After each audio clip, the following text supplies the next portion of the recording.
Olá, muito boa noite, muito bem-vindo a mais um Papeando com Carlão aqui pela TV Cultura Litoral. É sempre um prazer estar com você agora toda terça, quarta e quinta-feira, sempre às 19 horas, com representação no mesmo dia às 23 horas. Ou seja, são 3 programas inéditos por semana, onde a gente traz assuntos dos mais variados e sempre trazendo alguém aqui da nossa Baixada Santista. Valorizar o lugar que a gente mora é muito bom, valorizar as pessoas é melhor ainda. Lembro ainda que a gente está na TV aberta, canal 48.1, está na Vivo, canal 518 e pela Claro Net, canal 522. Já que você está me assistindo com o celular na mão, já entra no Instagram aí, já põe Papeando com Carlão e já me segue. Aproveita também e veja os nossos episódios passados através do YouTube. Então a ideia é sempre trazer assuntos variados. Eu tenho um assunto aqui hoje muito importante e que a gente acaba tendo uma visão geral, mas não uma visão mais específica. Quando a gente fala de guarda, a gente abre esse espectro para muita coisa. Toda vez que a gente fala de guarda, a gente lembra dos filhos, mas também tem a guarda de pets. E quando fala de guarda, não é um momento muito bom para a família, mas tem que ser enfrentado e tem que ser definido, isso sim. Quem está aqui comigo hoje é a querida doutora Áurea Carvalho. A doutora Áurea, ela é advogada, nasceu no Rio de Janeiro, já está aqui em Santos há muito tempo, fez Direito na Católica de Santos e ela faz parte da Comissão de Processo Civil, ela é secretária da Comissão de Processo Civil da OAB aqui em Santos para a gestão 2025-2027. E o papo que a gente vai ter exatamente é sobre isso. Guarda dos filhos, quando aquilo é impactante, como não é, e como é que a gente resolve sempre da maneira mais fácil. Afinal de contas, o jurídico está aí para facilitar a nossa vida e não para complicar. Falei certo, doutora? É para facilitar, não é? Ah, com certeza. Nós estamos para isso e devemos. Esse é o nosso dever. Mas antes eu quero agradecer. Obrigado, viu, doutora, por ter vindo, viu? Gostei bastante, é um assunto pertinente, né? Acho que a gente tem que pensar nisso, né? Exatamente, importante para a sociedade e eu venho com muita honra, com muito prestígio. Obrigado, doutora. Porque o conhecimento, ele é libertador e as pessoas precisam da informação para poderem decidir de forma melhor para a vida delas. Eu também acho. Hoje em dia, a gente encontra conselho para tudo. As redes sociais acabam, às vezes, dificultando a nossa vida ou tentando oferecer uma coisa muito fácil que não é bem assim. Eu acho que quando a gente fala de guarda de filho, a ideia que eu tenho na minha cabeça é que as principais pessoas nesse ato todo é o pai e a mãe. Às vezes tem interferência de vó, de vô, de tio, de tia. Como é que a gente consegue começar a desenrolar esse novelo que parece bem... Dependendo do caso, não tem procedimento operacional, não tem como você tratar tudo igual. Cada caso é um caso, não é? Você tem que estudar, conhecer a família. Qual é a tua conduta? Me fala mais. Exatamente. Quando você fala da internet, né, me vem assim uma fala que realmente é um mar de informações e conhecimento com um palmo de profundidade. É verdade. E aí mora muitos problemas. Exatamente. Principalmente quando a gente fala sobre problemas que envolvem pessoas, filhos, né? Porque falar da criança e do adolescente é falar do futuro da nossa sociedade. Claro, é faz falar sentido. do futuro desta geração. Então, quando a gente chega nesse assunto guarda, realmente é porque as coisas já não estão mais como o esperado, né? Quando chega nesse assunto? É quando a gente está próximo ou vivenciando um divórcio. Entendi. São Ou a família já estabelece dias e prazos, ou se não tiver o acordo, acaba indo para essa via. É isso ou não? É uma Me fala. possibilidade, Tá. exatamente. Então, quando a família ela está próximo de um divórcio, são os casos mais comuns, a gente fala em guarda. Mas fala também quando aquela criança ou aquele adolescente está exposto ao risco. Entendi. Porque muitas vezes aqueles pais já estão divorciados, a guarda já está acontecendo de fato ou pela mãe ou pelo pai, mas de repente a conduta inadequada de um ou de outro passa a colocar aquela criança e aquele adolescente em risco, e aí nós também temos que olhar para isso com muita atenção. Meu Deus, é mais complicado do que eu pensei. Pois é, Carlão, e como você bem colocou, né, nós temos duas formas, muitas vezes, de resolver isso, em linhas gerais, né? Que é assim, é o casal conversando a respeito daquela decisão, que é uma expressão da maturidade, porque o pai e a mãe, eles precisam reconhecer que ele é importante, mas o outro também, para o desenvolvimento da criança e do adolescente. Faz sentido. Essa visão que às vezes a gente não tem e começa a ter conversa paralela, continua, doutora. Exatamente. E aí, reconhecendo isso, nós podemos sim estabelecer acordos, onde os pais vão chegar ali num pilar, num norte, de como que vai acontecer a vida daquela criança e daquele adolescente depois da separação. Porque o casal se divorcia, mas os pais não. É verdade.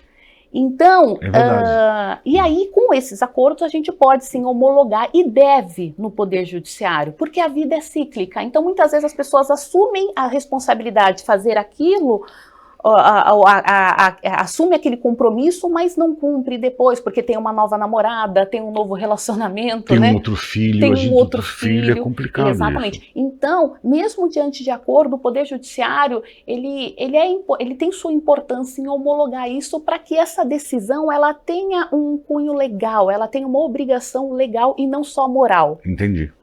Pôr no papel, o papo realmente é outro. Quando isso fica mais consolidado, as bases, a senhora falou muito bem, elas ficam todas azeitadas, cada um sabe para onde vai, da onde veio e qual é a sua função no contexto.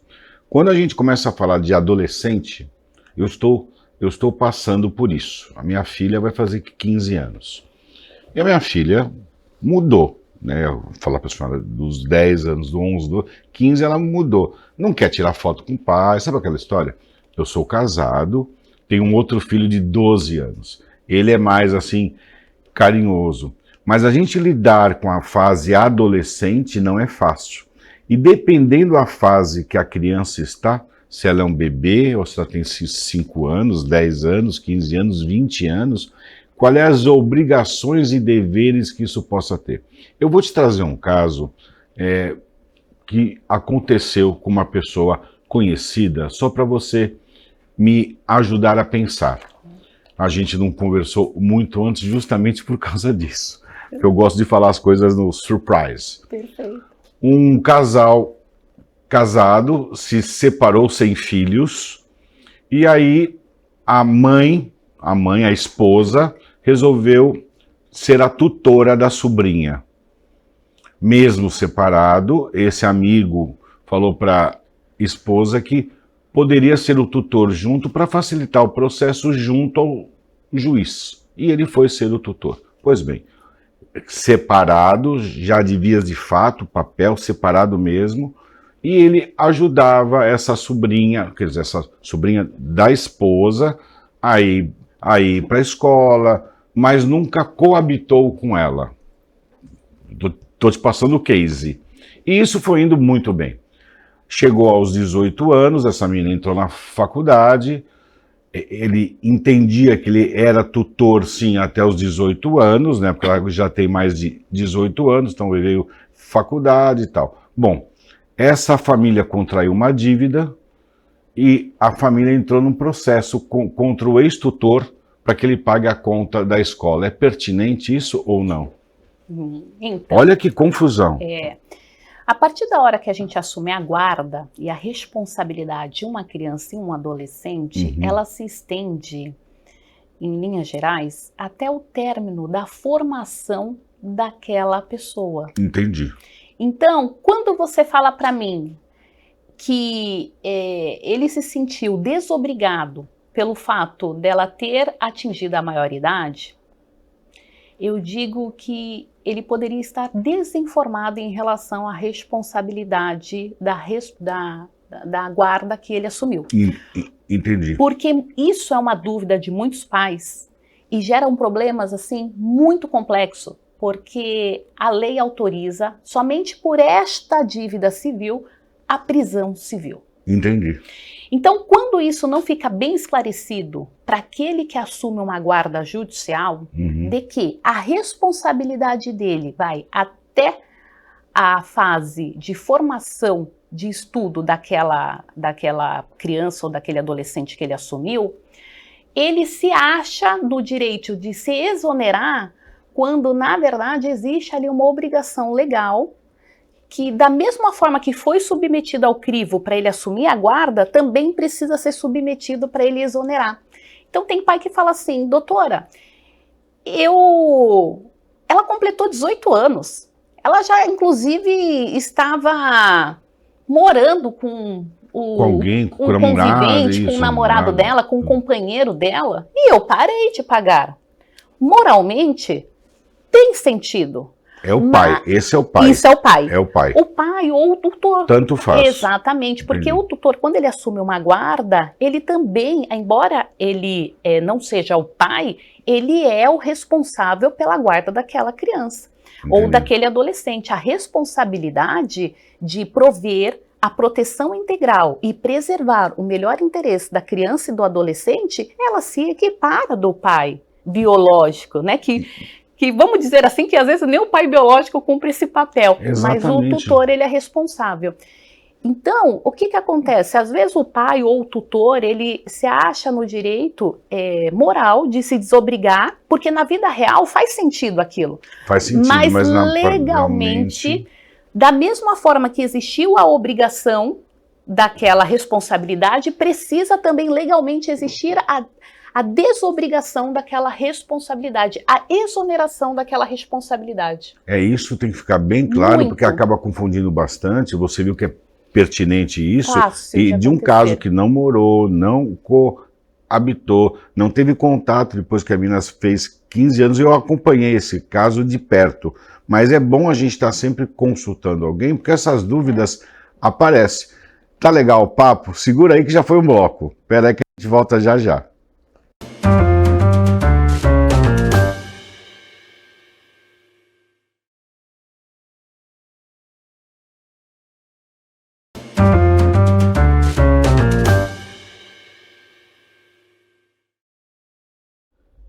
Olá, estamos de volta aqui num papo super legal com a doutora Áurea Carvalho. A gente se empolgou aqui, quase que estoura o tempo. Eu acabei cortando a doutora Áurea. A gente estava falando exatamente de um caso de uma pessoa que foi tutor de uma criança e parece que eu não me fiz entender bem. Doutora, me explica o que você me falou agora, afinidade, como é que você usou o termo? Exato, Carlão. Por favor. O que pode acontecer dentro deste caso, né? Se ele não teve ali uma guarda otorgada legalmente, o que pode ter acontecido é a paternidade socioafetiva. Entendi. Que é aquela onde é manipulada pelos laços que foram construídos ao longo da vida ou de alguns encontros, porque já chegou caso no escritório onde a criança ela tinha participado da vida daquela pessoa em razão do namoro que ele teve com a mãe, que foi um namoro passageiro. Tá. Mas depois a mãe, né, se achou no direito de fazer esse pedido de reconhecimento de guarda socioafetiva, de paternidade socioafetiva, porque reconhecido isso, aquele pai, aquela pessoa, né, na verdade não era pai, mas aquela pessoa, numa persona paternidade socioafetiva, estaria responsável legalmente também pela proteção integral daquela criança e daquele adolescente. É complexo, sim, e existem, porque por trás de guarda, Carlão, muitas vezes o que está manipulando ali é o ego, é a vaidade, é a vantagem de oferir benefícios do outro, vantagens sobre o outro, é a vontade. Financeiro também, né, doutora? Exatamente, exatamente. Então... E usa a criança e o adolescente como instrumento disso. Treinamento da mãe, né? É o seu pai, você falou exatamente isso. Porque o risco do treino da mãe, né? A gente fala do treino da mãe, mas pode ser também do treino do pai. Da avó, da tia, o que for. De quem for o interessado. Mas treinar por quê? Porque uma guarda, uma paternidade socioafetiva, quando essa ação ela chega no Poder Judiciário, o juiz ele não consegue entrar na casa dessas pessoas, e nem o advogado. Em 2 horas, em 1 hora, igual você falou, né? Mas quem vai aferir isso? É o psicólogo, é a perícia que acontece em 1, 2 horas de perícia técnica, sim, com um psicólogo que, caso aquela criança ou aquele adolescente tenha sido treinado, né, para, de alguma forma, ilustrar uma realidade que nem sequer existiu, de relação com aquela pessoa que se pretende a paternidade socioafetiva, acabou. A gente pode ter, sim, uma sentença que não caminha com a justiça, porque é uma máxima que eu falo no escritório: o direito e a justiça não caminham juntos. Não é porque estamos pela verdade, não é porque temos o direito que nós vamos ter a justiça. É importante que a viabilidade dos fatos da vida real sejam impressos no preciosismo do detalhe, da atenção, da boa dinâmica da advocacia, para que a gente possa dar a esse direito a justiça.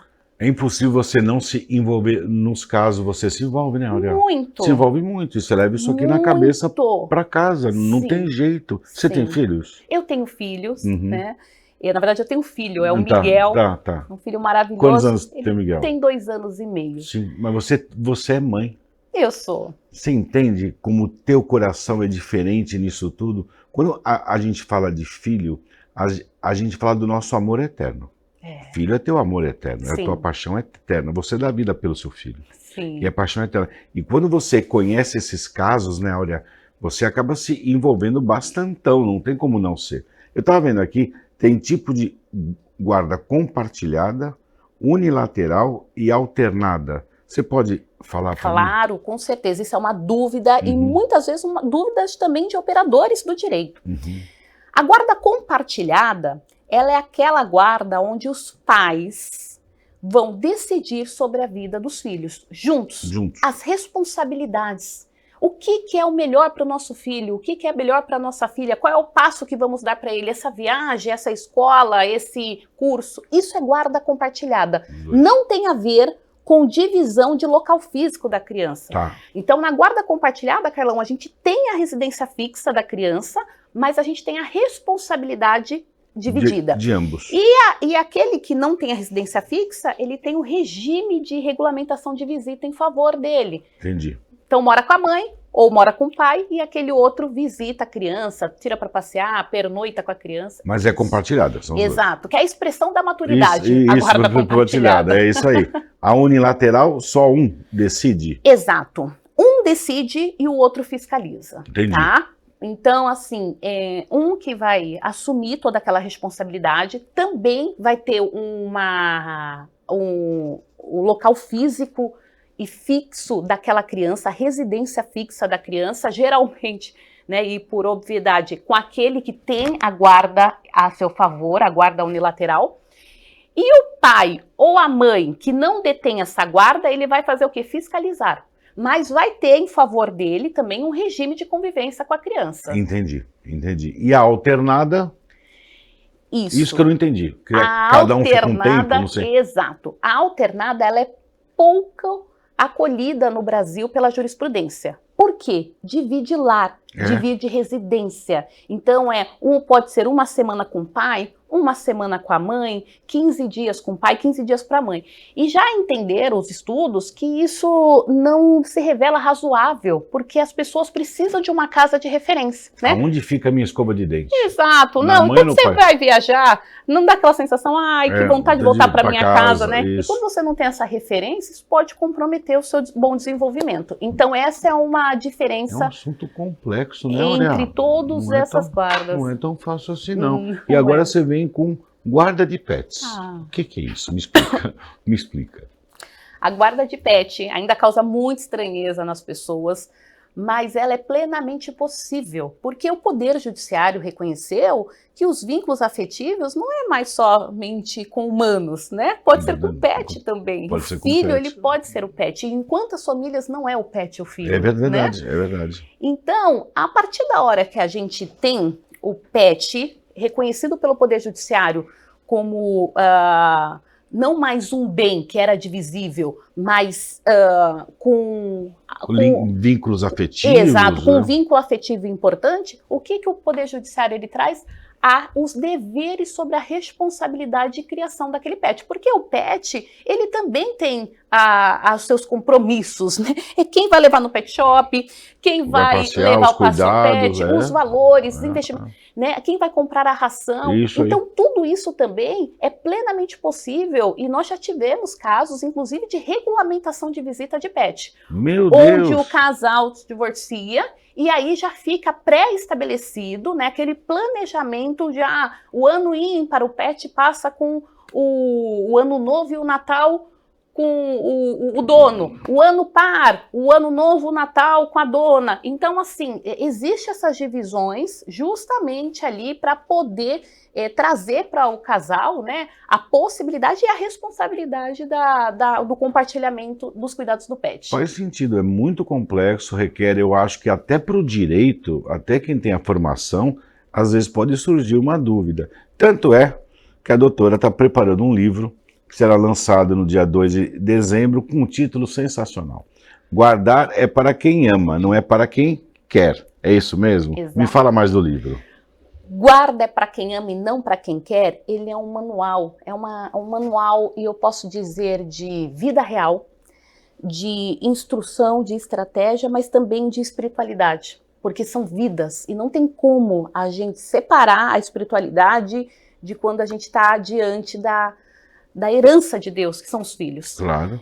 E é um manual que a gente vai lançar agora, dia 2 de dezembro. Muito legal. É um livro de minha autoria, eu escrevi com muito carinho, foi uma experiência, assim, ímpar na minha vida. Muito legal, muito legal. E que eu pude compartilhar a minha experiência, como que a gente precisa, como operadores de direito, olhar para esse tema, porque nas ações de guarda e de família não existe vencedor. Não tem. Quando os pais, eles precisam que uma terceira pessoa, o juiz, decida sobre a vida dos filhos e a dele também, eles já começaram perdendo. Exatamente. Então, Faz é sentido essa isso. reflexão que eu proponho, e a gente vai lançar esse livro num evento para advogados em Alphaville, dia 2 de dezembro. Para advogados, Todos muito convidados. legal, sensacional. E depois seria legal fazer até alguma coisa aqui em Santos, né? Na OAB, né? Porque a gente tem um espaço aqui fantástico, tem a casa aqui, tem espaço muito legal, tem várias comissões, sou muito próximo da OAB e ela aqui em Santos funciona muito bem.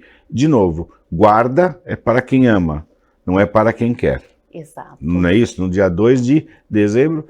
E é um livro, é um manual, é um manual feito com muito amor, carinho, que envolve muito a parte emocional, porque a gente tem que pensar também como é que a doutora Áurea, como é que vocês, advogados, ficam quando você lida com uma causa dessa. Para a saúde mental, é bem complicadinho, né, Áurea? Porque você se envolve mesmo.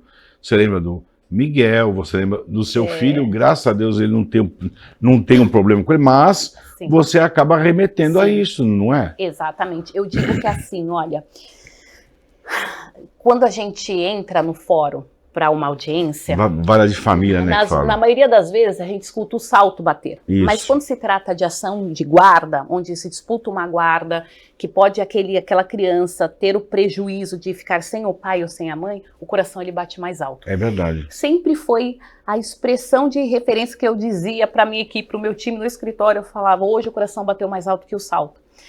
E é uma realidade, porque são pessoas, são vidas. Claro. E que precisam ser E protegidas. futuro, igual você falou. E numa disputa, quem é que protege as crianças ou adolescentes? É verdade. E hoje a gente acaba ouvindo tanta coisa estranha, tem um abuso infantil, tem um monte de coisa que a gente tem que pensar 10 vezes antes. Realmente é um trabalho sensacional. Ele é muito complexo.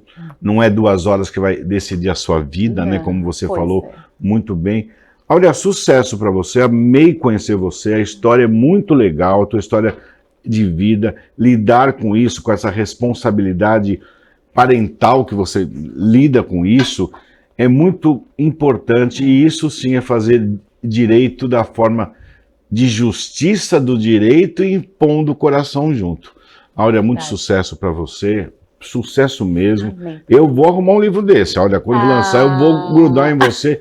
Eu acho que é uma leitura muito legal para a gente esclarecer e abrir a mente em relação a esse tema tão importante para a sociedade. Exato, que Muito é a legal. base da nossa sociedade. É isso mesmo. Parabéns, olha, obrigado mais uma vez por ter vindo. Você é uma simpatia, você fala muito bem. Obrigado mesmo, viu? Eu agradeço. Legal, né? Doutora Áurea aqui comigo, batendo esse papo, onde a gente vê que profissionais assim, eles não é que eles põem o coração na frente, eles têm que pôr o coração na frente para ter, justamente para decidir o que vai ser melhor para uma pessoa, no caso, uma criança, uma menina, um menino e até um pet.